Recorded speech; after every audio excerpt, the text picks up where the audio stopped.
उस जिंदगी से कैसे सितम का गिला करें जिस जिंदगी ने आपसे मिलवा दिया हमें।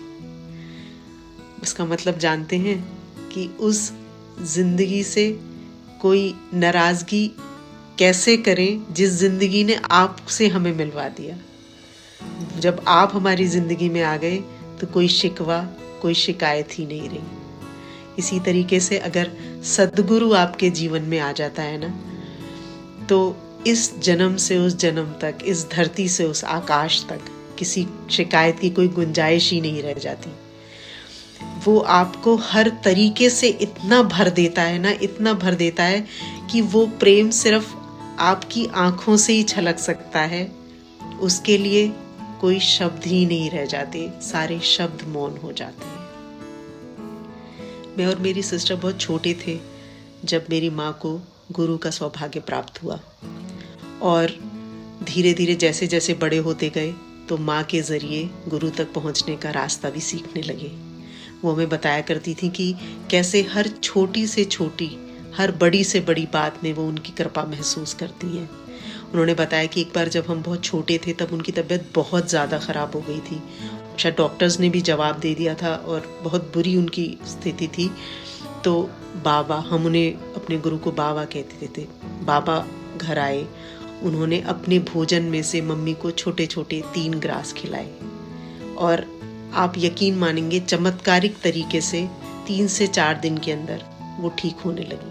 वो, आप जानते हैं, वो ग्रास नहीं थे, वो उनका दिया हुआ अमृत था, वो उनकी दी हुई कृपा थी।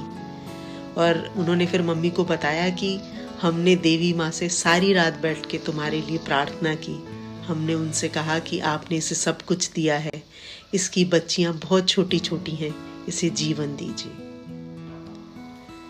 ऐसी एक बार मेरी मम्मी को फिर से कुछ प्रॉब्लम हुई थी, उनको यूट्रस में कुछ इशू हो गया था। तो डॉक्टर्स ने कहा था कि ऑपरेट करना पड़ेगा, इसके अलावा इसका कोई भी और ट्रीटमेंट नहीं है। तो बाबा से कहती हैं कि बाबा, डॉक्टर मेरे को बुला रही है, कह रही है कि आपको ऑपरेट कराना ही होगा। तो बाबा कहते हैं कि हाँ तो ठीक है, तुम्हें जाना चाहिए। तो कहते हैं नहीं, मैं तब जाऊंगी जब आप ये कह देंगे कि ऑपरेशन नहीं होगा। तो बाबा हंसने लगे, कहते हैं पगली, ऐसा थोड़ी ना होता है, अगर डॉक्टर कह रहा है तो ऑपरेशन तो कराना ही होगा, तो तुम जाओ। तो कहती हैं कि नहीं, मैं जाऊंगी, लेकिन मैं तब जाऊंगी जब आपके मुंह से ये सुन लूंगी कि नहीं, ऑपरेशन नहीं होगा। तो आप मेरी माँ की श्रद्धा और विश्वास देखिए, और मेरे गुरु का उन पे प्रेम और उनकी कृपा देखिए। तो ये कन्वर्सेशन चल रहा है उनके बीच। तो फिर बाबा हार के बोलते हैं कि अच्छा ठीक है, हम कह देते हैं कि ऑपरेशन नहीं होगा, अब तो चले जाओ। और आपको यकीन नहीं होगा कि डॉक्टर ने जब अल्ट्रासाउंड किया तो वो उनसे पूछती है कि आपने कोई ट्रीटमेंट लिया है।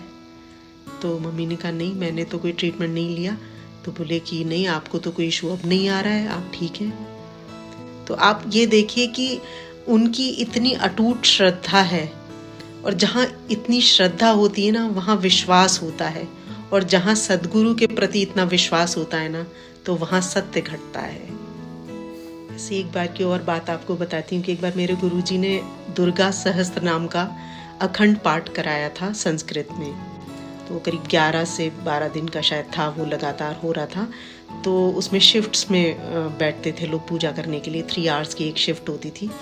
तो एक दिन मॉर्निंग शिफ्ट में सुबह 6 बजे से 9 बजे तक का किसी का अरेंजमेंट नहीं हो पा रहा था।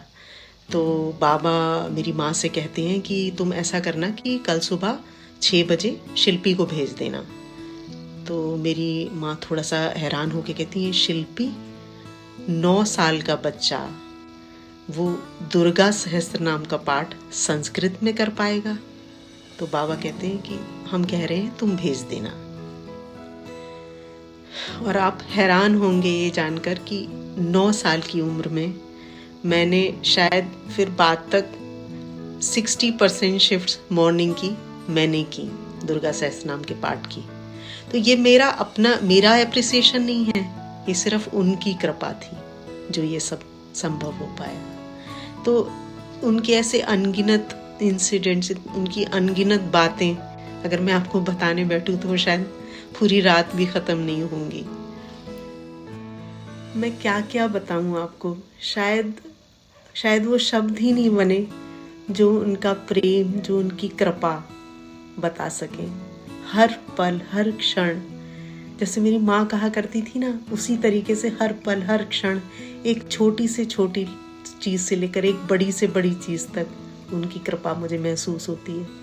बस इतना कह सकती हूँ कि अगर आपके जीवन में कोई संत आ जाता है ना, तो समझिए बसंत आ गया। गुरु की महिमा कोई न जाने, ना कोई पंडित, ना ही सयानी।